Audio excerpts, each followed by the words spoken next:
Good day, everyone. Hello, my name is Lily, and I'm so happy that you are here with me today. Thank you so much for joining me.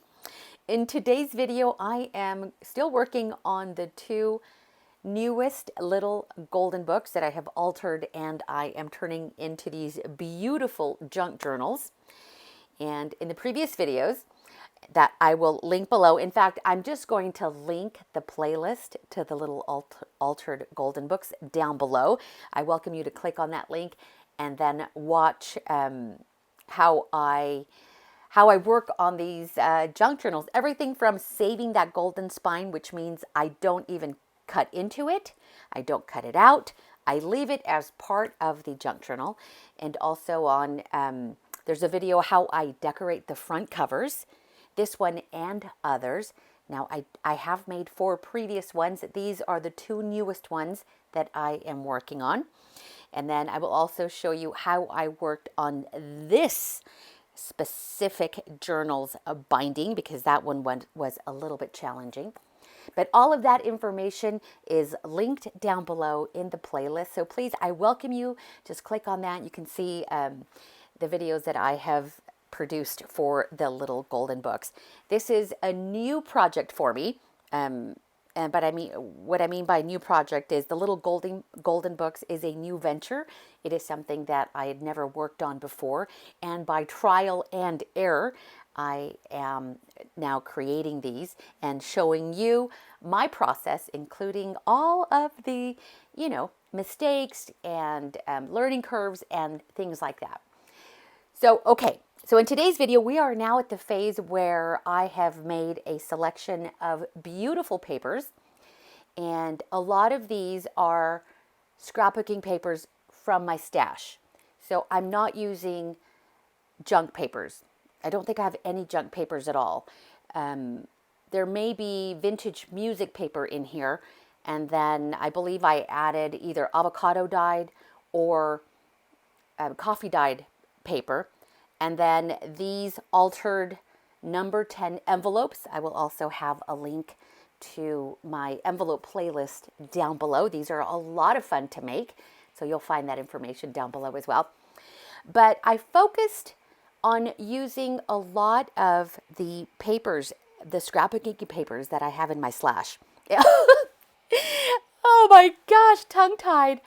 A lot of the scrapbooking papers, which I have in my stash. Oh my goodness. Okay, that's how we're going today. And that is because I find that I am not scrapbooking as often as I like, but I do want to use up my supplies. And I have all of these beautiful, beautiful papers that I want to use. And these little golden books just lend themselves for all of these beautiful scrapbooking papers.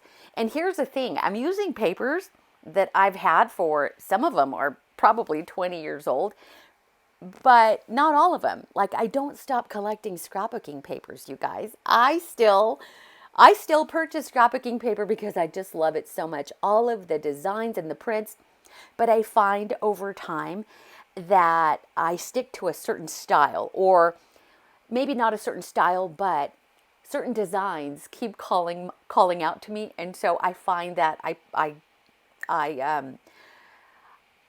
buy a lot of scrapbooking paper which has the heart shape on it, because I love that. I tell you guys in every video how much I love hearts and the heart shape, and you'll see that throughout all of my junk journals, everything I've ever created, including ephemera. There are hearts just all over the place. Stickers, washi tape, scrapbooking paper, some that I've made from corrugated cardboard. So I love working with hearts. Okay, so I also have a lot of florals and polka dots. And then stuff like this cute scrapbooking paper with the teapots and teacups. My eye also goes to designs like that. And so I love that.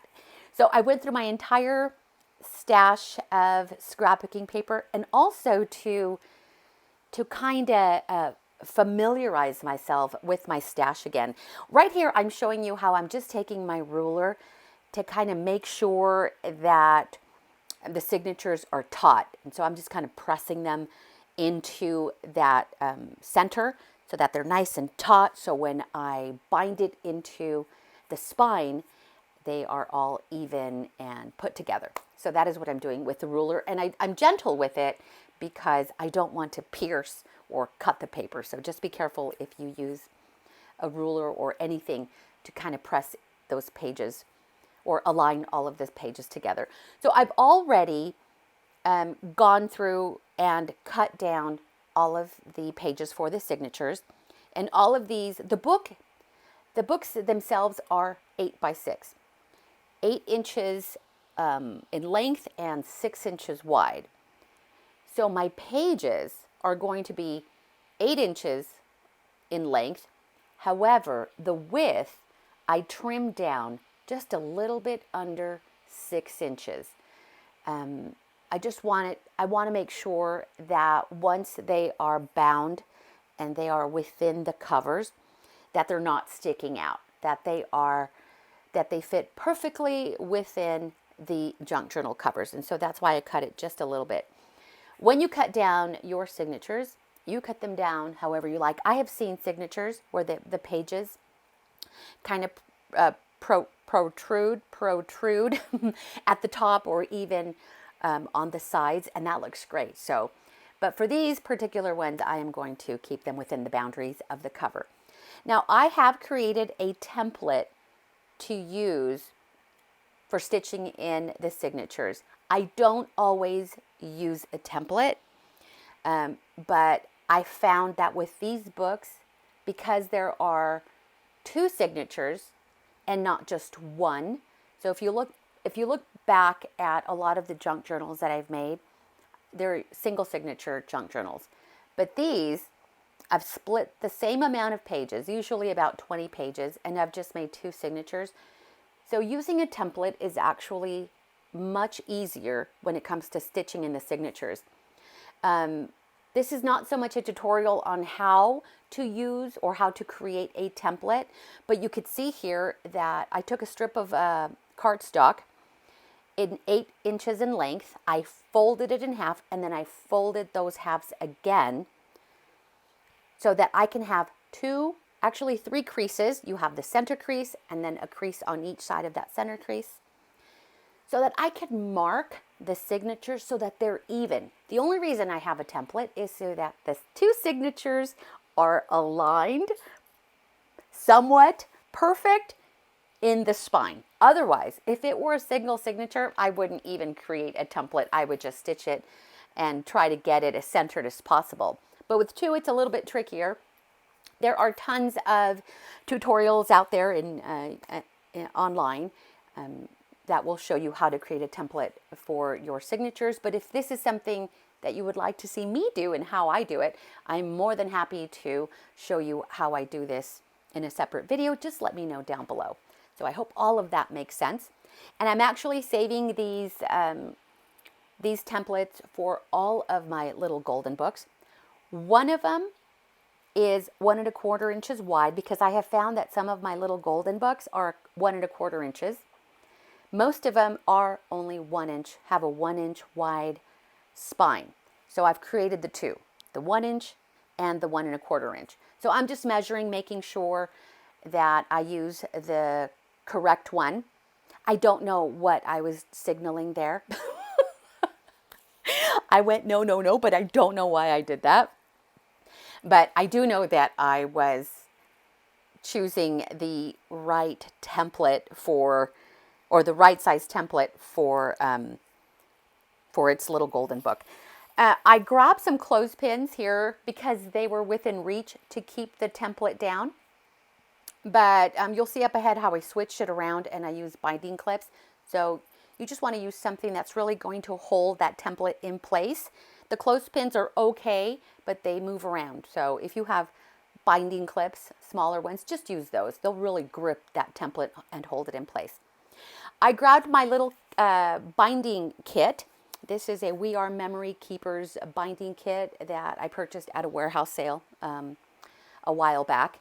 And it's perfect because it comes with a little pokey tool, and then it comes with waxed linen thread, and then a couple of needles. And so it is a perfect little kit by We Are Memory Keepers. I did get it at a warehouse sale, so it was super cheap. I am very fortunate that I live in the state of Utah, and if any of you are familiar with Utah, even the northern part of the state, there are tons of craft companies here in the state of Utah. There really are, you guys. For example, Stampin' Up! Is here in Riverton, which is in Salt Lake County. And then there is Close to My Heart, which is in Utah County. I think Pebbles in My Pocket is here. Is American Crafts here? American Crafts is here. Heidi Swap is here in Utah. Let's see, who else is here? I think Cricut started in Provo with Provo Craft, and I think Cricut is now in Salt Lake. I believe they're still there. Tons of companies are here, and individuals as well. I think Christina Warner is also here in Utah. She is a great card maker. So there are so many crafting companies, and because of that, I believe it's American Crafts holds warehouse sales every once in a while. And so I will go to their warehouse sales and pick up some goodies. So yes, I am very fortunate that I have that here. Now, let me tell you, I do miss being in California, because in Los Angeles and in the city of Carson, which is by the coast, that is where Tim Holtz and all of the Ranger crew and Stampers Anonymous would go for the stamp. I believe it's the stamping convention, or the stamping, rubber stamping show out in Carson. And I would not miss that. In the years that I lived in California, well, the years I went back and lived in California, I made sure that I did not miss the rubber stamping show. And I actually got to meet Tim Holtz a couple of times, and also Mario. I met Wendy Vecchi. So that was exciting. And I know I have a picture with me and Mario and Tim Holtz. So that was exciting. Anyway, how did I end up on that subject? But okay, let's focus. We are stitching in the signatures. So you can see how I poked the holes.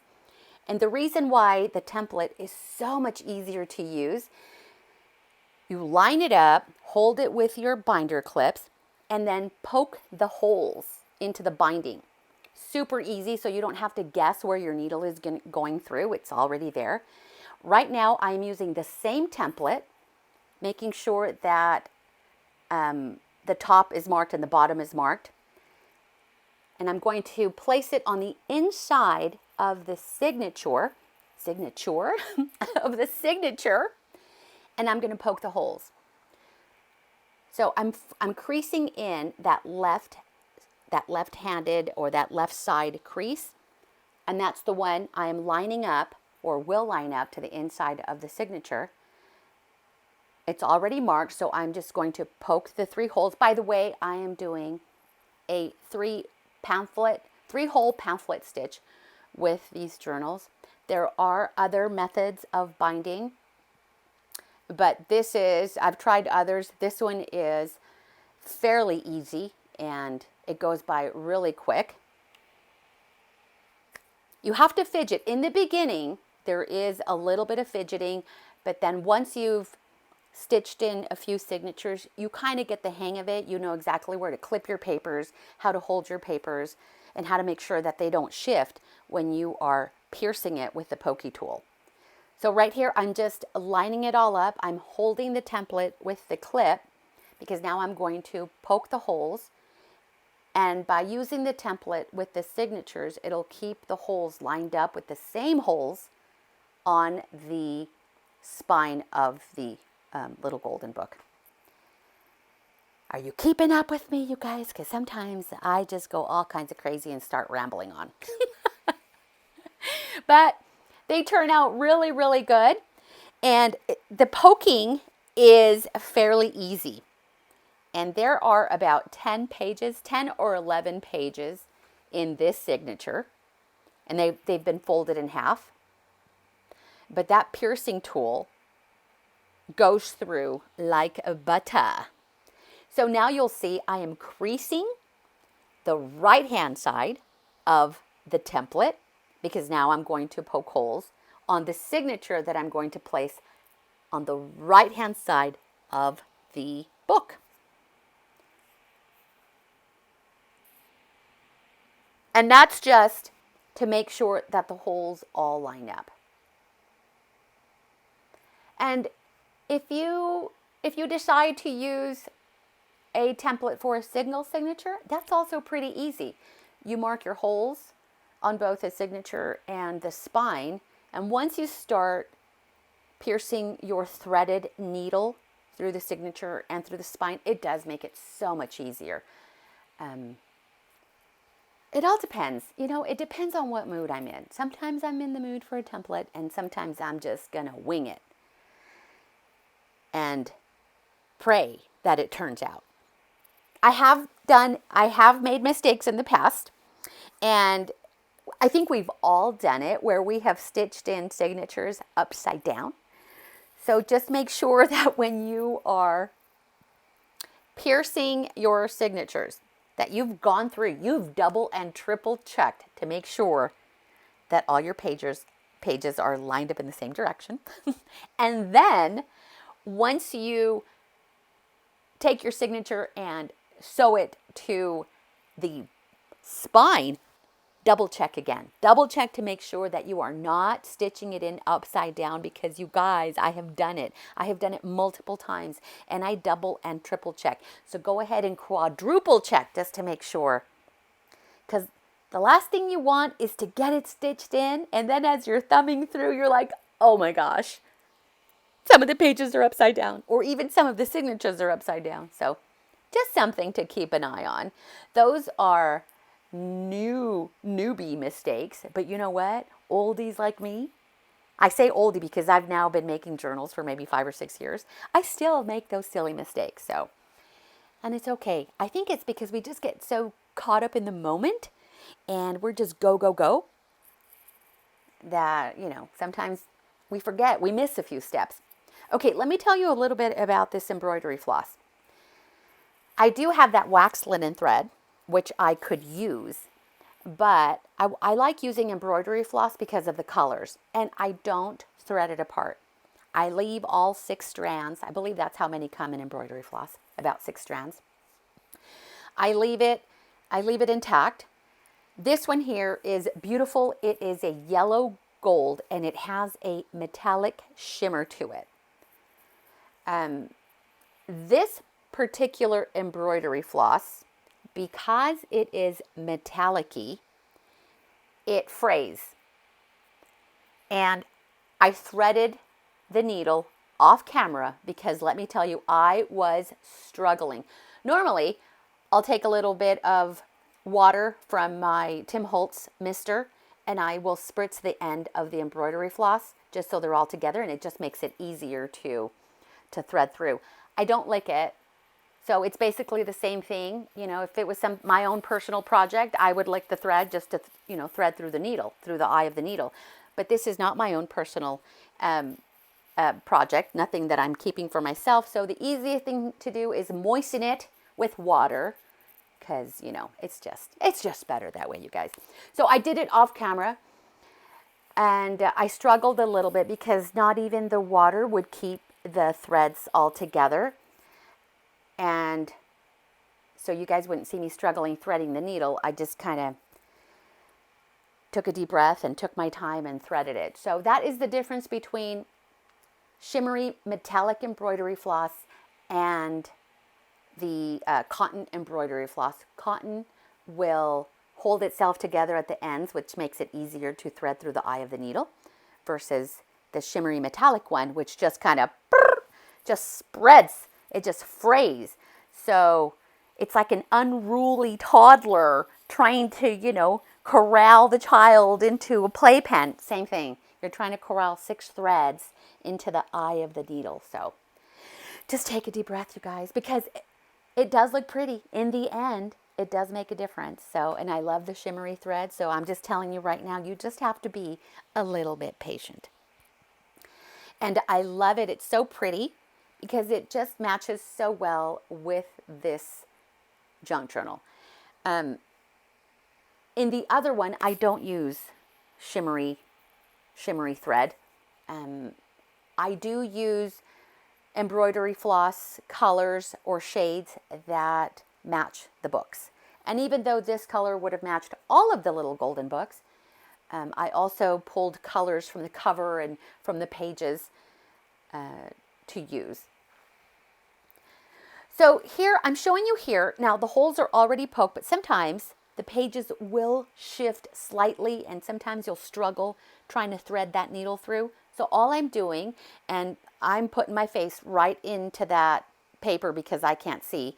All I did is I used the pokey tool and poked it through the hole that I'd already made as a guide so that then I could poke the needle on the other end and then push it through. So I just did it. I used the pokey tool as a guide to help me poke my needle through. Did that make sense? I sure hope so, you guys. The challenge I had working on this is I was standing up and working and trying to do things without my glasses on.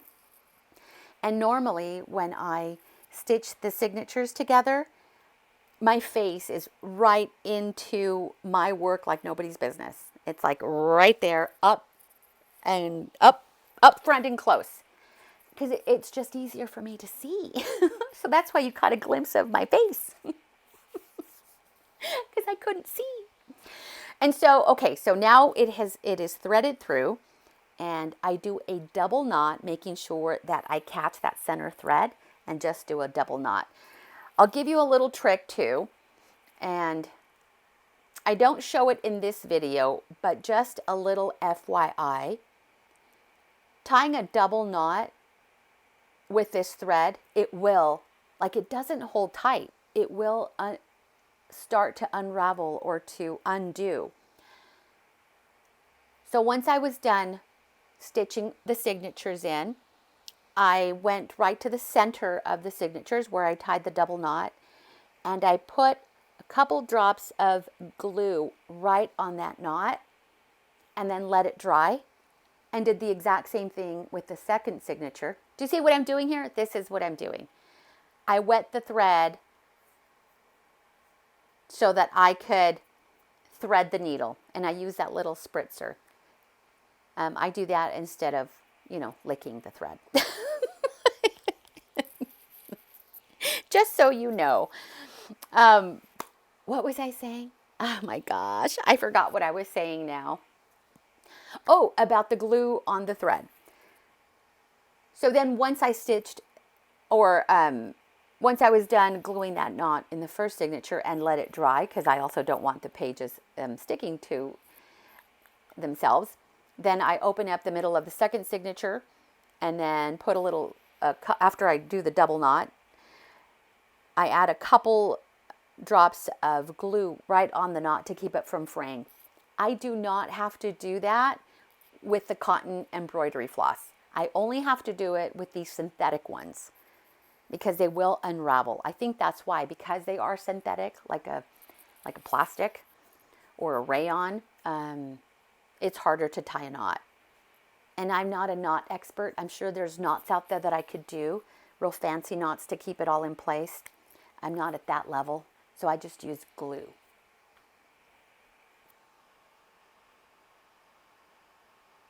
And I actually wasn't even going to film this process. It is a little bit tedious, but I thought that I could just show you as much as I possibly can of the entire process of working on these altered little golden books.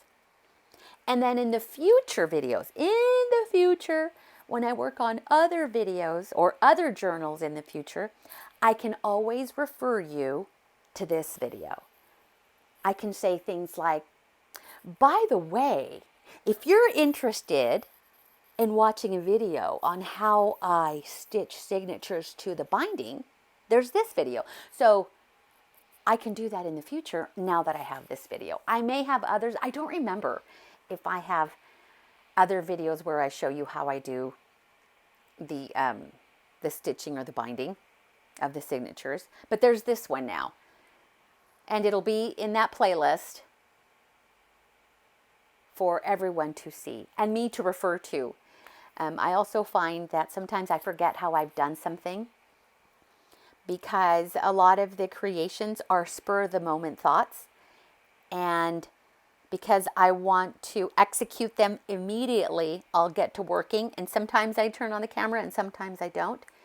But when I do turn the camera on and I work on that project, and I upload it, I have found myself referring to my own videos to recreate certain things. Because even I'm like, how did I do that? What did I do? How did I make that happen? So I watch my own videos sometimes too. And I also have playlists. Most of them are private playlists that for videos that I refer to. You know, things that I've seen and learned from other amazing creators. I'll save them and refer to them as well. Nothing wrong with doing that. We're all here to play and to learn from each other.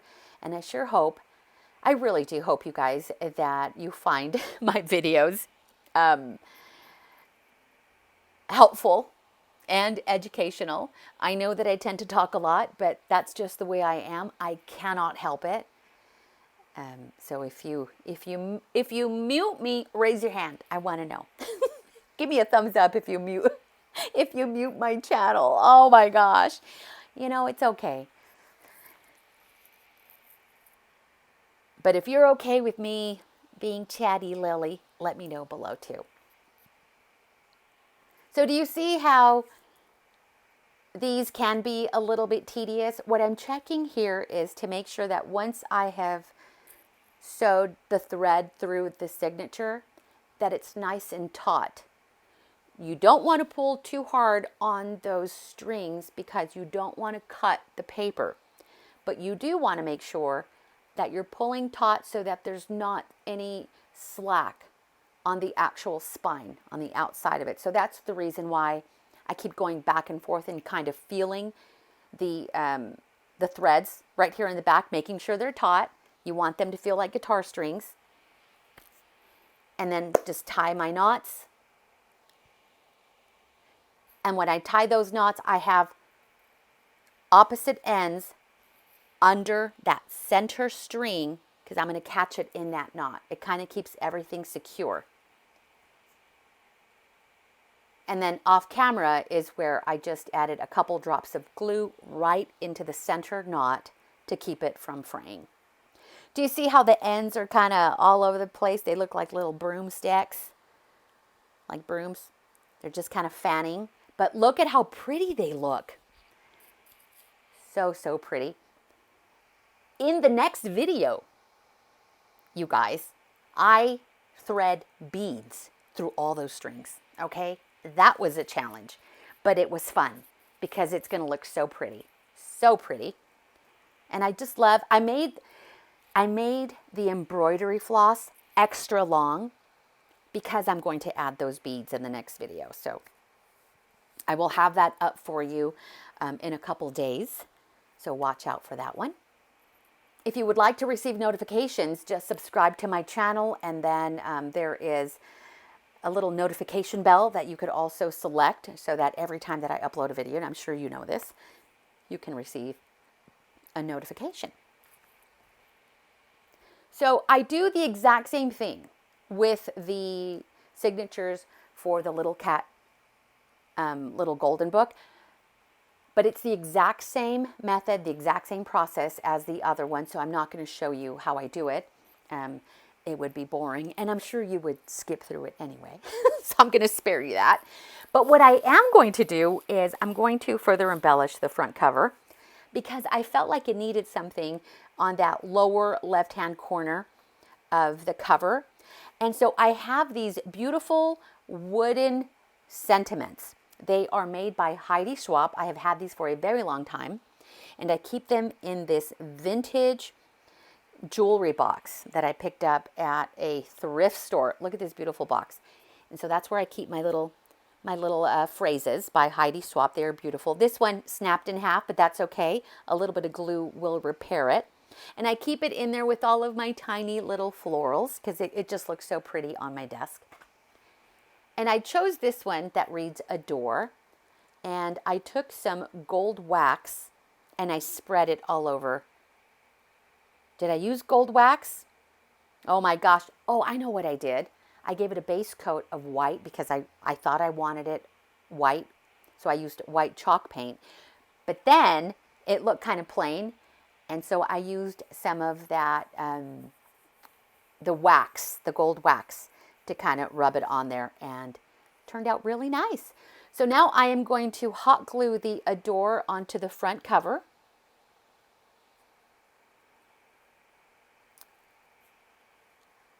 With my hot glue gun that is barely surviving.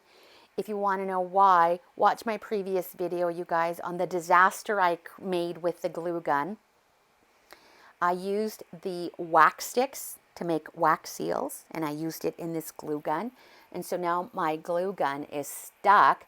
So I'm not putting another glue stick in there until all of that glue comes out so that I can clean all of that excess wax that is built up in the crevices of my glue gun. So it's barely working right now, and it is my favorite glue gun ever. I picked it up in the garden section at Michael's years and years ago. I love it. I do have a couple others. They're mini glue guns, but they don't take the big glue stick. And so I really like this one because it also has the fine tip. And that's the reason why I bought this glue gun. It's a big one, but it has a pointy tip for intricate areas. Okay, so look at how cute that looks. Oh my gosh. All I did is hot glue that Adore on there, and I'm using my Cricut pick to get rid of some of that excess glue, making sure it's all stuck, giving it a little inspection, and it looks so cute. These books actually the covers sat on my desk for a while, making sure that I felt that they were complete. But this one needed a little extra something, and this was the finishing touch for it. I don't think I will do anything else to the front covers, though. I could keep adding more of the paper flowers, which look amazing, but I will leave it as it is right now, unless I change my mind tomorrow. You guys, thank you so much for joining me today. I appreciate you so much. I hope you, again, found this helpful, found it useful, and that it has inspired you to create your own journals and working on altered little golden books. Thank you so much for being here. I appreciate you. I hope you guys have a wonderful day. And again, if you do like my content, I appreciate a thumbs up because you guys are awesome. There they go, side by side. They are looking beautiful. Next video to come is the one where I add all of the cute little beads to the strings. You guys take care. I'll talk to you later. Okay, bye.